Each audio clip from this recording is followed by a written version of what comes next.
Hey everyone, I'm just gonna do a quick video on the new developer update that came out. I've heard that it has a lot. I just got like a friend on Snap just like texted me and told me that there's a lot of stuff in it. So I looked it up and here it is. So during our 6th anniversary broadcast, we announced a new progression system and a meta-shifting perk overhaul. We're thrilled to say that both initiatives will headline the upcoming mid-chapter. From the onset, it was important for us to release these changes as a package. Our objective is to shake up the current meta, provide alternatives, and make perks easier to earn. We were also careful to consider the reason why the meta exists and address any base game issues it may have been concealing. In this post, we'll be detailing the upcoming changes, blah blah blah. There's going to be a P2P next week. Overhauled progression system. Collecting all perks have been an important goal for many players. However, since both of the number of changes and characters are constantly increasing, the grind expands at an exponential rate with every new character. I don't think it's exponential, it would be linear, but to address this, we're completely overhauling the way perks are earned, adding new rewards, and making completion easier than ever before, which is always good because it's always nice to not have to grind as hard. Dbd is already a very grindy game, so okay, in comparison. In the current system, you must reach level 40 on any given character to unlock their teachable perks, all their teachable perks. In order to unlock all the perks on every character by the next time the chapter releases, you would need to play an estimated average of 4.1 hours every day. So basically, if a new killer comes out and a new server comes out, in order to unlock all the perks on every single character before the next killer comes out or whatever, you need to play 4.1 hours every day, which is quite a lot, but there are people who do that. Now it's going to be 1.1 hours each day, which is not bad. I feel like a lot of people play that much every day. In other words, it's going to be cutting it roughly in 75%. Unlocking perks, the teachable rarity is no more. The teachable rarity is no more. Okay, so there's no more teachable. I see. Prestiging a character for the first time will instantly unlock the tier 1 versions of their unique perks on all killers or survivors, making them immediately available for use without ever opening the book, which is a really, really good idea. I actually really like this, and something like this is really good. Now, let's keep on going. Prestiging a character for the second or third time will unlock the tier 2 and 3 versions of their unique perks. Alternatively, higher tier versions of the perks will randomly appear in the blood ones once the first tier has been unlocked. Okay, when I read the first one, I'm like, I don't like having to P2 and P3 a character to get their perks leveled up, but then it said that you can still get them here. It said you can still get them even without P2 and 3 though, so that's good. Say that you prestige a chapter, you will instantly unlock tier 1 versions of Agitation, Brutal Strength, and Unnerving Presence on all other killers. Tier 2 and 3 versions of these perks will now appear randomly in the Blood Book. Prestiging the Trapper again will make tier 2 versions of these perks immediately available, and so on. So that's a very, very, very good idea. I really like this. It's going to reduce the grind. And a lot of people already have, like, killers prestige. So I wonder if that's going to instantly translate into the game or if there's going to be a problem with that. This way, you'll only need to earn the perks once to use them on every character. So yeah, that's really good. No more resets, prestiging. Oh wow, no more resets. That's really good. Let's read it. Prestiging has always been a bit of a dilemma. Do you give up everything for bragging rights, or do you keep what you have to minimize the grind? Now that prestiging is the main way to unlock perks, we want to make the choice clear. Prestiging a character will no longer remove their perks, items, add-ons, or offerings. Perk slots will also remain unlocked after prestiging. That is very, very good. I really like this. With no reason to not prestige, prestiging character will no longer be optional. After reaching level 50, you'll receive a special blood web with only a single node. Purchasing this node will increase your prestige level and reset your character to level 1. So one thing I worry about this is if, like, on my nurse, I've spent millions and millions of blood points. Will I still be at level 50 and have to keep on up, like, prestiging her to get to, like, this endless prestige that it says down here? Or I don't know if I'm gonna keep it. Like, say, uh, I don't know how to say it, but it's like, so say I've went through a lot of prestiges. Will I already be like P3 or like whatever? Let's just read on. Endless prestige. With prestige now being the main way to progress, it's no longer as impressive to have your characters maxed out at prestige level 3. It only makes sense to have a new way to recognize our most committed players. So we've removed prestige limits entirely, but what would more prestige levels be without rewards? Good idea. So you're gonna get the prestige cosmetics for 4, 5, and 6 prestige, and then And then yeah, and then for Prestige 7, 8, 9, you'll get a unique perk charm, so that's cool, but I don't think it's gonna be that, like, nobody's really gonna want to use it. Just reading through this because this isn't that important. Okay, Shrine of Secrets, here we go. Unlike before, where the Shrine of Secrets would offer teachable perks that then needed to be found in the Blood Web, the Shrine of Secrets will now allow you to purchase perks directly. Purchasing a perk through the Shrine of Secrets will make the Tier 1 version of it immediately available on all killers or survivors, much like Prestige. Subsequent tiers of that perk will also begin appearing in Blood Webs, so that's really good. You may also purchase a perk again to increase its tier.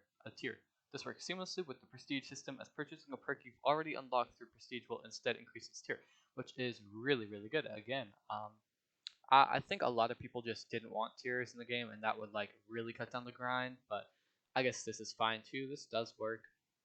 And I wonder if you already bought things in the Shrine of Secrets, if it's just going to appear in every character now. So we'll see. Okay, transitioning to the new system. With many spending hundreds, if not thousands of hours playing Dbd over the years, we want to make sure that everyone is rewarded fairly. When the system releases, we'll be automatically awarding the system play. So this is what I was worrying about.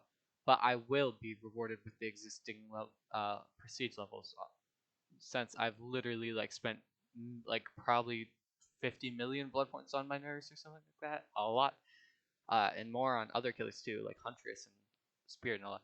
If you've left all your characters at level 50 and focused on unlocking perks, your work won't be for nothing. Okay, so that's really, really good. I really like this. This is what I was worrying about the most, and that was addressed, so I really am happy about this so far. It's also important that you don't lose anything while your system is updated. You will keep any perks and bloody prestige cosmetics that you've already unlocked. So this is good too. Nobody wants to lose their stuff. Like I lost my propane hammer back like 3-4 years ago. But those who reach Prestige 3 before the update will receive a special Prestige icon to recognize their achievements. That's cool, I guess. We will be hosting a live stream soon to show. Okay, so they're going to be hosting a live stream. Okay, matchmaking incentives. Okay, so basically we're going to get rewards for matchmaking. This is something that a lot of people have been talking about. A lot of streamers, I think, mainly Scott Jund. I think he's had that idea, and I really like this. So let's read about it. Matchmaking has been a major focus over the past years, and we're maintaining that throughout year 7. Though many changes are planned to improve wait times and match quality, there are variables that we cannot control through code. Chief among them is distribution of people playing each role. If there's simply not enough people queuing for one role, the matchmaker ability to create quality matches suffers. So basically, Dead by Daylight has a 4-to-1 ratio. Like matchmaking time and quality will start to degrade if not many people are playing in those roles. Obviously, too many survivors will cause the survivor's queue time to increase. We've all seen that, and vice versa. If there are too few killers, then it's gonna queue times will increase too. So how do we go about improving this? Our matchmaking incentives will do that, I guess. Whenever the number of killers to survivors differs too much from the ideal ratio, we'll offer a blood point bonus to anyone who opts to play the needed role. This bonus ranges from 25 plus blood points, I'm assuming. I don't know. It didn't say blood points. Oh, blood point bonus. Never mind, it did. I thought it might be talking about XP or something. So 25 plus percent to 100 plus percent. So basically, you're playing on like a blood rush or something, depending on demand levels. These bonuses will be shown on the main menu beside each role's play button, as well as beside the ready button. These bonuses double as an indicator of which role currently has the fastest queue times. So if you want to get into a match as soon as possible, keep an eye out for incentives. That's cool. Matchmaking incentives are unique to you and dependent on your matchmaking rating.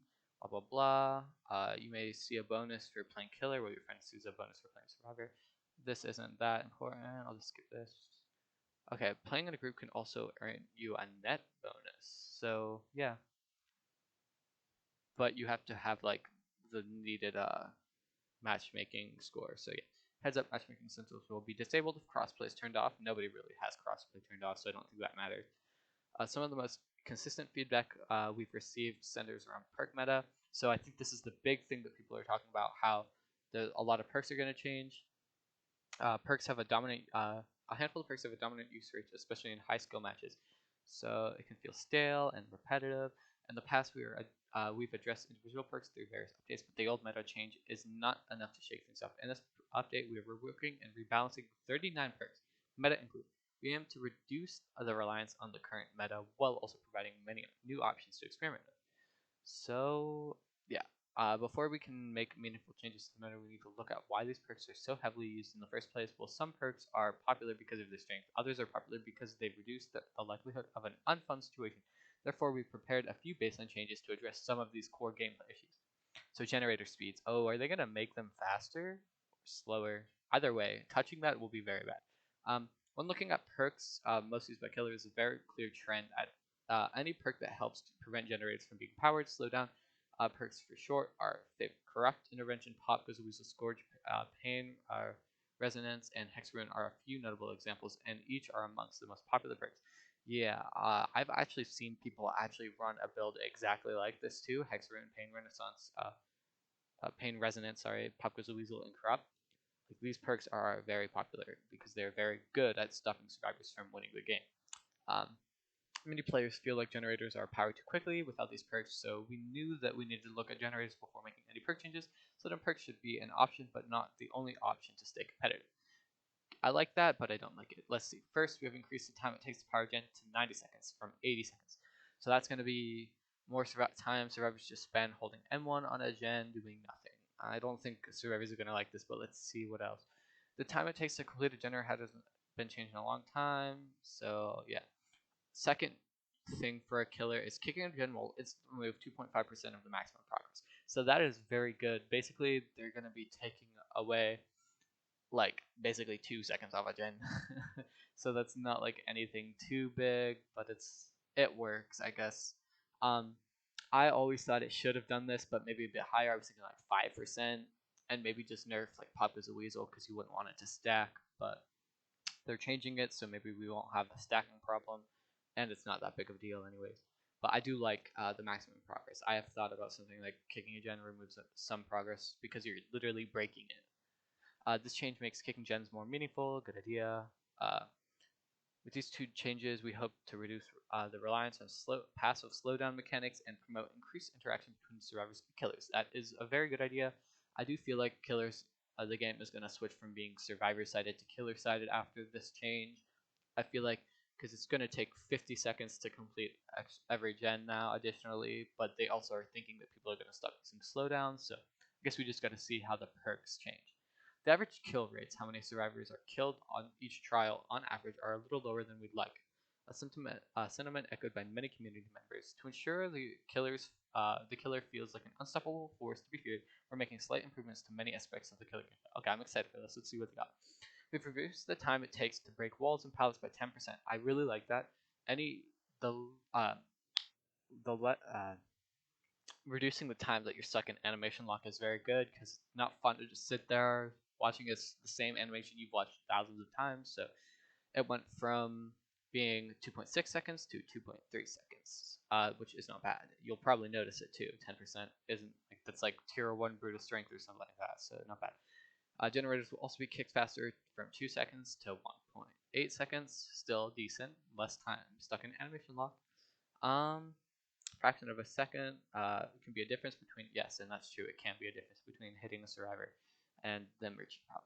Next, we've reduced the cooldown for successful basic attacks by 10%. Okay, so basically all killers inherently have 2 stacks to save the best for last.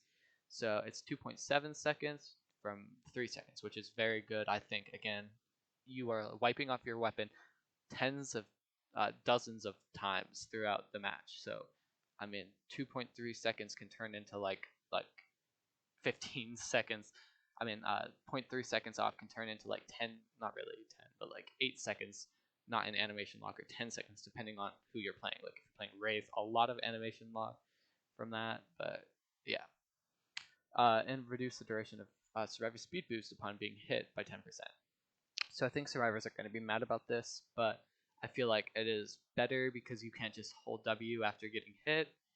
Although I feel like it's going to be really hard against certain killers like Spirit or Nurse or like stealth killers now who get the spring on you kind of, and then you don't get as far away as you used to, and they also catch up faster because they had 2 stacks of save the best for last inherently. And I wonder if they're going to change save too, because if you have each stacks of save on top of already having 2, basically, I know it won't work the same because the percentages will scale differently with save the best, but it'll basically be effectively 50% decrease. Not really, but pretty close. And yeah, so I feel like definitely killers like Spirit and Nurse and Blight, killers that can hit you and get back on you again. Uh, Actually, no, they won't be affected as much as stealth killers. I think stealth killers that really rely on getting that hit and getting you again as quick as they possibly can, because they don't have much chase. It's really gonna help them. I don't know why I was thinking about Nurse. I mean, Nurse literally goes into a fatigue after hitting. The sprint burst really doesn't matter, but for basic M1 killers, reducing speed burst and reducing cooldown of hit is really going to help, and I think it's going to kind of bridge the gap a tiny bit between your top tier killers that don't really need the that buff and the low tier killers who kind of need that buff. Again, I think killers like Spirit probably are going to be affected pretty well and kind of go up, but Nurse really isn't going to be affected that hard by this change. So I think you're going to see a lot more killers kind of going up, being a bit better. Sorry, that was my little rant. Yeah. Finally, we tweaked Bloodlust to increase in power quicker than before. I do not like this. I think Bloodlust was a bad mechanic before, although it is kind of like a band-aid for bad map design. So let's see. In most cases, Bloodlust does not activate. Okay, yeah, true. Though there are a few rare cases where it can be necessary. The long build-up often leaves the killer in a bad spot, even if they eventually get a hit. We are just using Bloodlust tiers to activate 15, 25, and 35 seconds of chasing rather than 15, 30, and 45. Okay, so basically, most of the time it's not going to help this change, but basically, if you need the Bloodlust Survivor, you'll do it quicker. So yeah, nothing too big. I thought they were going to remove it. Maybe just make all killers like 5% faster. I'd like that. It's nice to be faster, but no. Those these changes affect every killer and can have ramifications of game. Excuse me. So camping and tunneling. I'd like to see what they do to this. On the survivor side, there is a clear preference for perks that grant a second chance. Bar time, Distant Strike, Dead Hard, and perks of the nature help the survivors avoid certain death, leading to an extreme usage rate. Yes, very, like Dead Hard, I think I see at least 3 in every lobby I play. It's very irritating. So let's see. A benefit of these second chance perks is that they help prevent unfun situations, namely being camped or tunneled out of the game. In order to incentivize a meaningful change to the meta, it will be clear that we needed to address those controversial tactics. Second chance perks should be nice to have, not essential to ensuring enjoyable gameplay. This is very true. I do not think survivors need to run like all these second chance perks just to be able to play the game in a fair way and fun way. You don't need bar time. You shouldn't have to need bar time like Dead Hard, yes, Unbreakable, just to like have a fun game. So moving forward, survivors receive a 5-second endurance effect. So basically, they'll have 5 seconds of bar time after being hooked. So basically, survivor killer's just gonna stand on your back for like 5 seconds and then hit you, but it gives you 5 seconds to get to a pallet. And an opportunity to reach a nearby window of pallet, yeah, or for another survivor to position themselves for a protection hit. Okay, that's cool. Additionally, the unhooked survivor will receive a 7% haste status effect for 5 seconds. I wonder if this is going to stack with Babysitter or Guardian or whatever, because that could be good. You'll get almost as fast as the killer, if not faster, for 5 seconds. This will make them harder to catch and encourage killers to shift focus to the unhooking survivor. So this is going to be very good. I think this is going to be really good. If you have something like Sprint Burst, you can really get ahead of the killer, and it's going to be harder for them to catch up because you do have that 7% haste effect, and they can't hit you while you're being unhooked, so you will get value out of that Sprint Burst. And if they do hit you, you get your speed boost. So yeah, both effects will be canceled prematurely if the survivor performs any action that would like disable your decisive strike, I guess. Okay, with these base changes, we hope survivors can switch off their perk loadouts without fear that camping and tunneling will cut their next match short. Very good change. I do like this. They did buff a lot about killers, so survivors obviously do need a little bit if they don't want to kind of flip the side of the game. I do think it's probably going to be more balanced, though. Survivors are definitely going to like it, even though I feel like killers are probably going to start winning a lot more. Meta perk changes. For this update, perk changes fall into one of two categories: meta perks that are used too often and non-meta perks that serve a similar purpose but aren't used much. We understand that many of you have grown attached to your favorite perks and loadouts. Unfortunately, shaking up the meta inevitably leads to a few changes. Rest assured that our goal is to provide alternatives that will align with your preferred playstyle while widening the scope to include more viable perk options. It's also important to note that not every meta perk is equal, and each was considered on a case-by-case basis. So, what are the different meta perks? By referencing both community feedback and tutorial data, we can see that some perks stand above the rest. For killers, Barbecue Chili, Hex Ruin, Papu's Weasel, Corrupt Intervention, Tinkerer, Noed, and Scorch Pain Resonance. So I agree with a lot of these perks being meta. Barbecue is definitely used in like every game. Ruin is used quite often, but I don't think it's as bad. Uh, but it is kind of irritating to face. I don't face Ruin a whole lot, but you do face Corrupt more, in my opinion. I think Corrupt is better, and you face it more. Popgoes Weasel you face a lot too. Tinkerer, I don't know. I wouldn't say that's a meta perk. I don't think Tinkerer, like on most killers, it's not a big problem, but on some it is. Noed, that's just funny that people think that's a meta perk. Like like it works, but it's not. It's definitely not a meta perk. And then Pain Resonance. And then for survivors, Dead Hard, very meta. Bar Time, very meta. Decisive Strike, not as meta as before, but you still see it a bit. Iron Will, I guess I don't really see it a whole lot. I wouldn't say it's meta. It's just nice to have, I guess. Although it is helpful, but I don't see it a whole lot. And then self care meta. What? Who thinks when you boon Circle of Healing? Who thinks self care is meta? Anyways, and Spine Shield, not really meta either. Self care and Spine Shield are like those are like your Nia with Urban Evasion kind of perks. You bring Urban Evasion, Spine Shield, self care, and like I don't even know. Like that's the Nia with Urban Evasion build. That is not meta. But going on, we like to share these graphs showcasing the 10 most frequent perks for both roles. So let's see. I'm clicking on it. Number of matches. So basically, the thicker the line is, the more matches there are. And for survive, yeah, you will see that Dead Hard has like an incredibly high pick rate. Well, I wonder what is this number percentage of loadouts? What's on the bottom? Survivors. Um, I don't know what the bottom is. I'm trying to read it, but so basically, Dead Hard is brought into like every single game, which is kind of crazy. Um, and Bar Times brought quite a lot. Spine Chill, Iron Will, I don't know which one is which. They both look the same. Maybe it's because I have my filters on my PC. Let me turn them off. Yeah, they still look the same. But then you have perks like Sprint Burst and Unbreakable that are kind of at the bottom, but they're still pretty good. They're still brought in quite a lot. And when you have like, I don't even know how many perks there are. I want to say at least 80 perks, at least 70, and you have perks with 10% pick rate or 20 or even up to here a 70% pick rate, 75 almost. Like that is not leaving any room for the other 69 perks. But yeah, I'm gonna get out of this graph if I can. How do I get out of this? Oh, it's just another thing. Okay. So that's that. And for killer, it's barbecue and chili. Definitely one of the biggest perks ever. Locked. What does locked mean? I don't even know. Okay. Barbecue and chili, one of the most popular perks, along with what else is there? Ruin? No, not Ruin.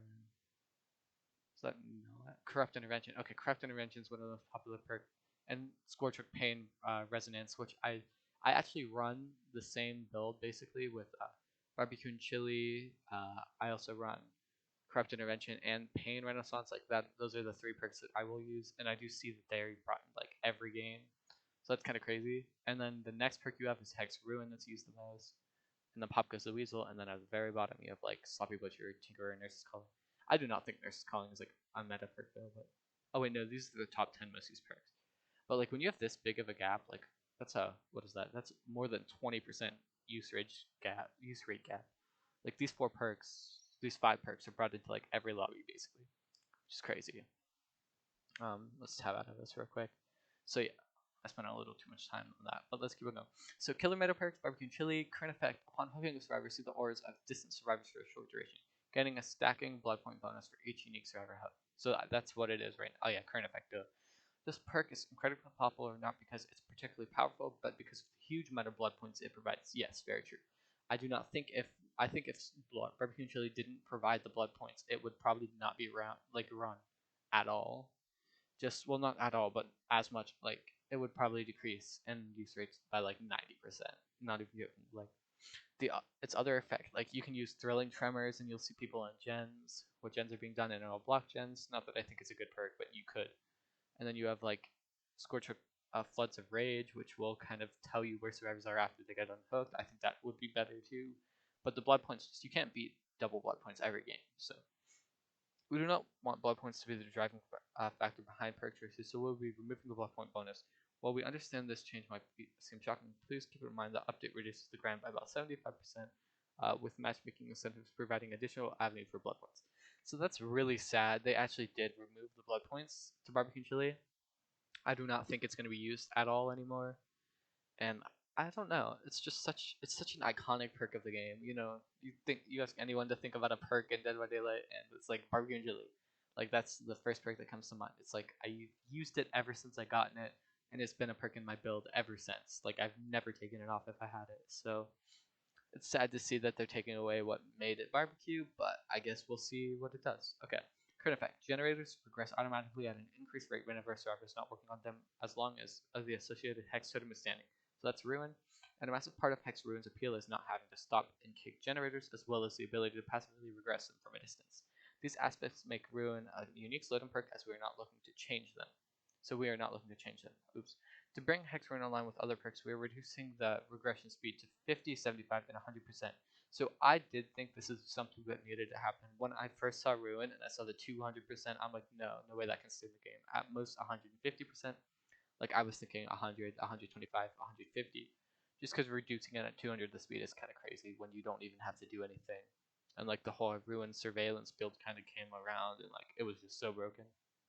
But this is really good.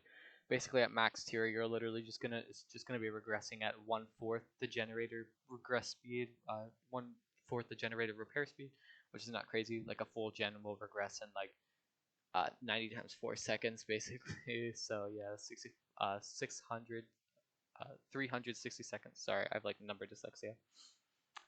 So let's keep on going. Pop's Weasel current effect after hooking the survivor. I'm not gonna read the current effects. Everyone knows what it does. Pop goes a Weasel gives killers a controlled way that removes significant progress from a generator of their choosing. Given that kicking a generator now removes 2.5% of its progress by default, we decided to tone down some numbers to compensate. The perk will now remove 25% of the generator's current, not total progress. Okay, so this is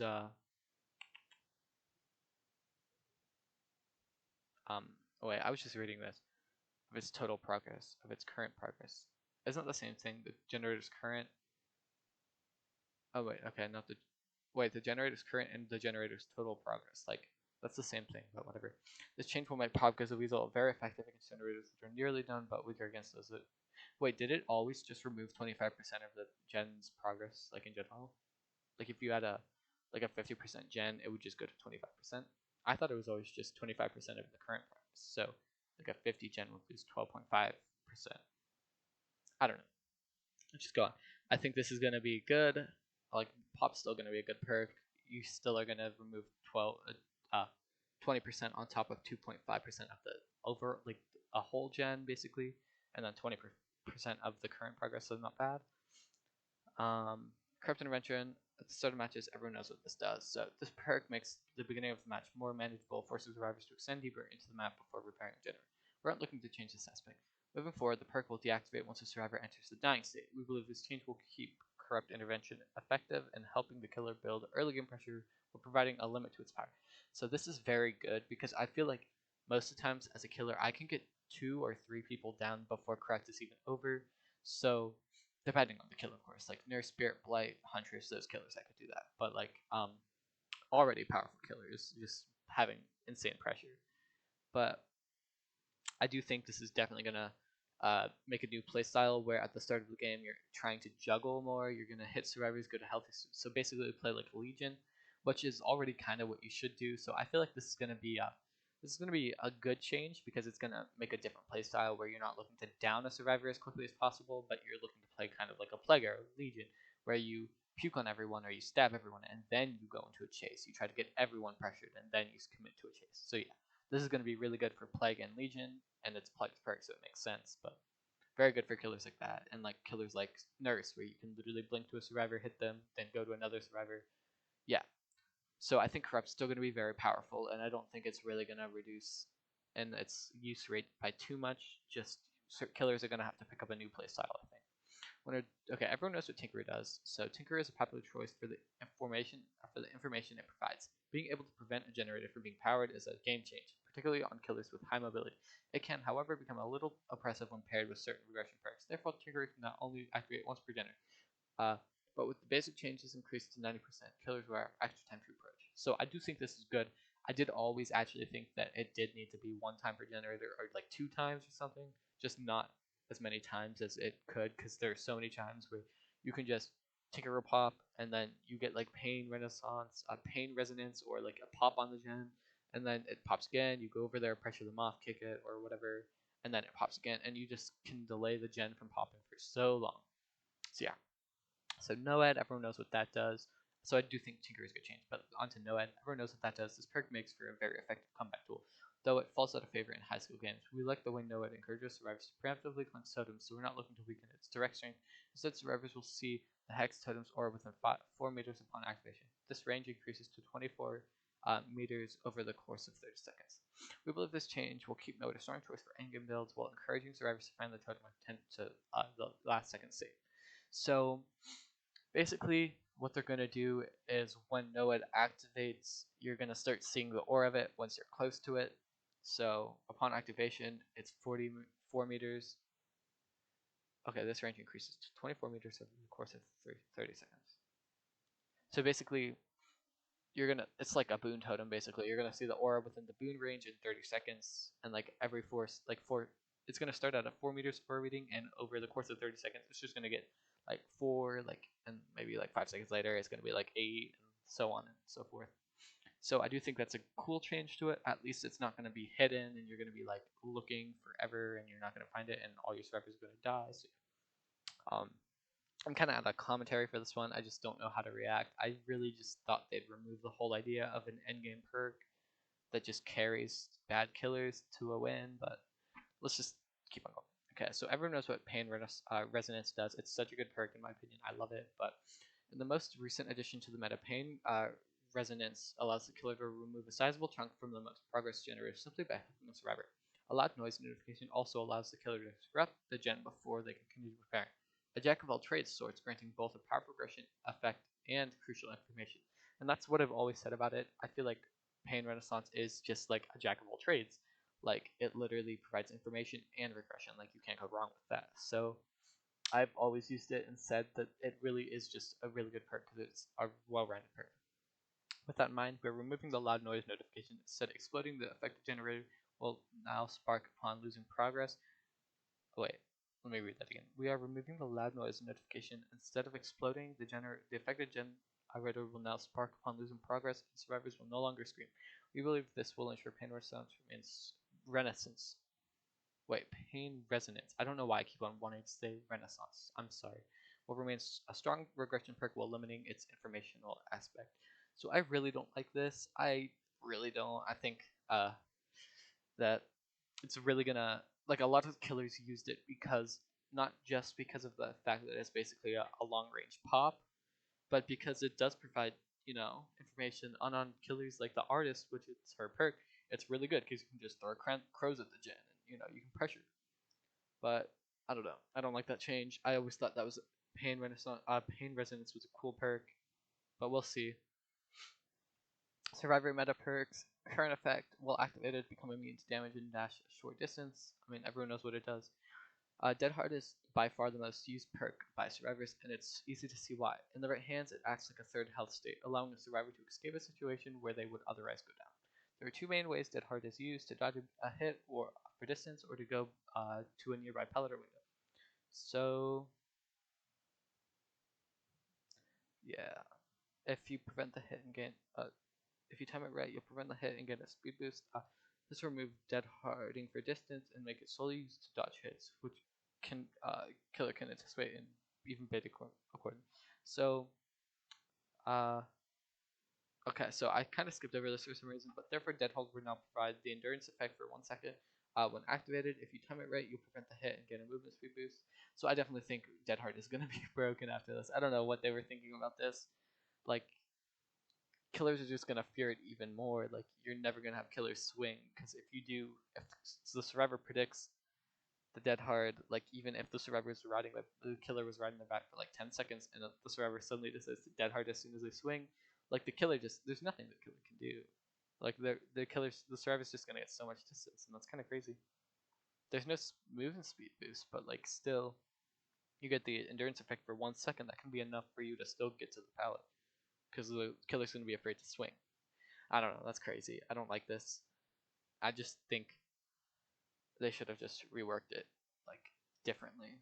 Okay, I'm sorry. I'm gonna go faster because we're just halfway done and this video is already really long. But so decisive strike. One of decisive strike's main appeal is its whatever that word is. That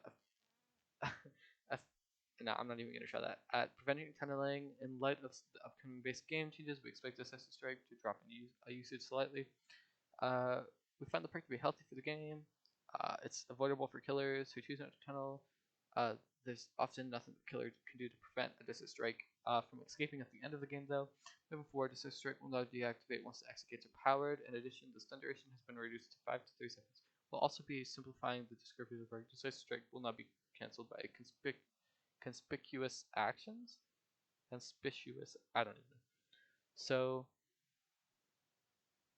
I do not like this. I definitely think that they are nerfing it again. This is like a huge nerf, and Decisive didn't deserve a nerf. I mean, what? Let's keep on going. Bar time.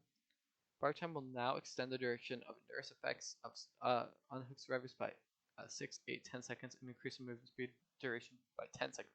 For any survivor you unhook, these effects will be cancelled if the unhooked survivor performs a conspicuous action. While the conspicuous, I'm assuming that's how you say that. I don't know. While the overall duration with bar time is longer than before, we expect that having a lighter version in the base kit will cause the usage rates to drop. Alright, well, this perk allows skilled players to mind game more effectively in many areas by sense. Grunts of Pain, to address its high usage rate, we are lowering the Grunts of Pain reduction to 25, 50 to 75%. Additionally, Iron Will is no longer active when exhausted, though it will not cause exhaustion itself. That's really weird. Why is I think this perk is gonna be definitely be useless after this.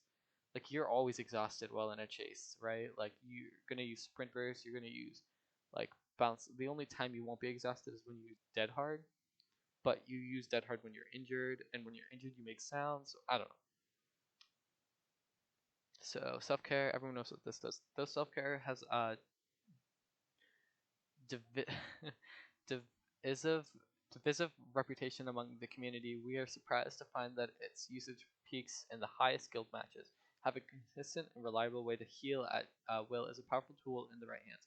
On top of that, self-care increases the efficiency of medkits, allowing survivors to squeeze additional heals out of them. To reduce its strength, self-care's heal speed will be lowered to 25, 30, and 35%, and the item efficiency bonus have been removed entirely. So that is terrible. I already thought self-care wasn't a good perk, but they're nerfing it again? What? That's crazy. Okay, Spine Chill. Spine Chill will now only activate if the killer has a clear line of sight to the survivor. This will remove the awkward kind of play where the killer must look away to ensure its stealthy approach. Next we'll be adding a short 0.5 lingering effect to Spine Chill. This will prevent the perk icon from flickering when the killer looks around, and make the action speed boost more consistent. Finally, we'll be removing the vault speed bonus entirely as it does not suit the perk's nature. So that's weird that they nerfed Spine Chill and Self Care. I never thought they were particularly strong perks, but now Spine Chill is going to be pretty useless, and I think Self Care is going to definitely be so useless. Like it was already bad before. Okay, so killer perk bonus. Along with its current effects, Overcharge will cause a kick generator's regression speed to grow from 100 to 400% over the course of 30 seconds. Survivors will want to stop this generator from regressing as soon as possible. So I definitely think we're going to see Overcharge up here in the meta now. Definitely going to be a very strong perk after this because you'll have gens start to regress over 30 seconds at the repair speed. And I mean, over the 30 seconds, it's going to start like in 10 seconds, it's going to be regressing like at Ruin and a little bit faster than Old Ruin or New Ruin or whatever. this room, and then in 15 seconds it's just gonna be regressing so fast, and it's gonna be such a good perk. But I like the idea of it doesn't get value immediately. Survivors have a chance to counterplay it, so we'll see. Eruption, released with fairly safe numbers, but upon reflection, we're comfortable with increasing them. We have up the generator regression penalty to 10% and the duration of the incapacitated effect to 15, 20, and 25 seconds. So that's going to be really good now, I think. It already regresses the gen, right? It explodes, regresses the gen by 10% too, and I think it continues regressing. On top of that, the survivors can't repair it for 25 seconds, so you're definitely going to be more coordinated team. Like coordinated teams are going to be able to like say like, get off the gen, I'm getting downed here. Get off the gen, it explodes, and then you're not incapacitated. As before, it really didn't matter. Like I don't think there was much. Like survivors didn't really counterplay it because you weren't incapacitated for that long, and like it wasn't that scary of a perk. But now I think it's definitely going to be a more scary perk. Those of you who like to leave survivors on the ground can have a little more peace of mind. In addition to its current effect, knockout will cause dying survivors to crawl 50% slower for 15 seconds and reduce their recovery speed by 25%. I thought this was already a thing that they crawled slower. The recovery speed is reducing that. It's cool. To make healing in the killer survivor's turret is even more unappealing. Chlorophobia will now have an increase of the speed of skill checks by 50% on top of its current effects. That's cool, I guess. You're gonna have to like watch out for skill checks now. Dark Vision, this perk is great for confusing and sneaking up on survivors, but the basic attack requirement makes it unappealing for certain killers. Dark Vision will now activate whether the obsession loses a health state whenever the obsession loses a health state. That's cool. Jolt allows the killer to reverse generator simply by downing a survivor. To make it more consistent and punish careless survivor plays, we removed the cooldown. I do like this. I was playing a game of Nurse with it, and I just didn't get much value out of it because it was always on cooldown whenever I downed survivors. So Lethal Pursuer, so you like aura reading, huh? On top of the assistant effect, Lethal Pursuer and the extended duration of all aura reading effects by 2 seconds. That is crazy. Okay, I really like that. So Barbecue and Chili, Floods of Rage, like those perks you'll see for 2 seconds longer. Like Floods of Rage, it goes from 9 to like 11 seconds or something like that. That's crazy. I really like that. That is such a good change. Scorch Hook, Gift of Pain. This perk also shipped with safer numbers, so we'll be increasing the action penalty to 10, 13, 16%. Then that's probably another quick one. We're increasing the action speed penalty to 5.5% for Survivor. Okay, not bad. Monster Shine. Oh, it's a Scourge hook now? Long have we waited. Monster Shine has received a rework. This perk will now convert all basement hooks to Scourge hooks. Additionally, Scourge hooks will now grant 10, 15, 20% faster entity progression, but only if the killer is not within 24 meters. Okay, that's going to be cool. Basically, survivors are going to die 12% in 12 seconds faster. So instead of your 60-second stage, it's going to be 48 seconds. I think it's 60 seconds per stage. Additionally, the basement hooks are Scourge hooks, which I think should be a thing already, but I guess. Survivor perk buffs, Calm Spirit. In addition to Calm Spirit's current effects, you can now open chests and cleanse and bless totems silently, albeit at. No, that is not good at all. That is really bad. That's a nerf. You're reducing the speed you do blessing and open chests. And why does it matter that it's silently? Blessing a totem was so quiet to begin with. I didn't even know it had sound. After months of studying, Saboteur can now identify Scorch hooks. Their auras are shown in yellow when the survivor is being carried. Use this information to your advantage to prevent Scorch hook perks from being activated. That's smart. Bodily Knowledge now increases healing speed efficiency by 30, 40, 50% from 1120 to 35. So I think that might be why they nerfed self-care, because they wanted to buff Botany Knowledge. But I still, because basically now I think you're going to heal at the same speed as you did before with Botany and self-care. But I don't think you should have nerfed self-care. I think Botany Knowledge, honestly, was probably as good as self-care, if not better. Just because you could use it on a medkit to get massive efficiency and healing speeds that were just really good. But I don't know. Off the record, upon being unhooked, gain endurance test effect for 60, 70, 80 seconds. The endurance effect is lost upon performing a conspicuous action. I don't even know. I've messed that word up so many times. While this is a lengthy endurance effect, any game progression action will cancel it prematurely, making it purely for evading killer after being unhooked. So I do like this. I think before it really wasn't that good, because before it would like reduce it, you couldn't be aura red and you wouldn't make, you basically have Iron Will for 80 seconds. Now you actually gain borrowed time, but it's your perk, so you don't have to rely on survivors having it. So you'll have borrowed time for 80 seconds, which is really, I like this. Lucky Break. This perk is great for escaping a chase, but the effect quickly runs out. We're giving survivors a way to recharge Lucky Break. Each second spent healing another survivor increases Lucky Break's duration by 1 second. So that's cool, but I already thought Lucky Break was good. I just think survivors don't like it that much because like it's not that fun. But I do think it was a strong perk, especially against like worse killers. Okay, pharmacy can use pharmacy used to guarantee an emergency med kit the first time you search a chest, which you'd either hope nobody takes before you need it, or hide in a far corner like a kit goblin. Now pharmacy will activate whenever you enter, guaranteeing emergency med kit when you search chests. This effect can happen multiple times in one try. Good luck stealing my med kit now, Meg. That's cool. That's kind of smart. I like it. Okay. Soul Survivor. In addition to hiding your aura, Soul Survivor will now increase your general repair speed by 75% and your exit gate and hatch access speed by 50%. These effects are only active when you're the last survivor standing. So your repair gens by 75% and exit. Okay, so I think this perk is definitely going to be better because you won't have any, like your aura won't be shown, and you'll repair gens by 75% faster. And your exit, this is the exit gate one's going to be the thing that you play it for by 50%, so that way you can actually open a gate super fast.